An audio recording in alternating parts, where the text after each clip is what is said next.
হাই, মোৰ অন্যতা মিনি ব্লগলৈ সকলোকে স্বাগতম জনালোঁ। চাওকচোন বাৰু আজি মই কি দেখাওঁ আপোনালোকৰ। বাৰু ধান কটা মৰা শেষ হ'লনে? আমাৰ কটা হৈছে, মৰা হোৱাই নাই।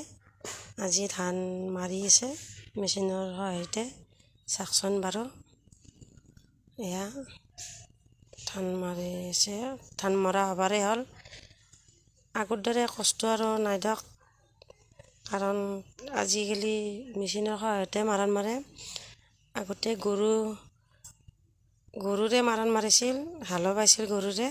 এতিয়া সেইটো কষ্ট আৰু খেতিত নাই। আজিকালি ডাইৰেক্ট বস্তাত ভৰাই ভাকৰিত সোমাই থ'ব পাৰে, ধান জাৰিব লগাও নাই আৰু চালিব লগাও নাই।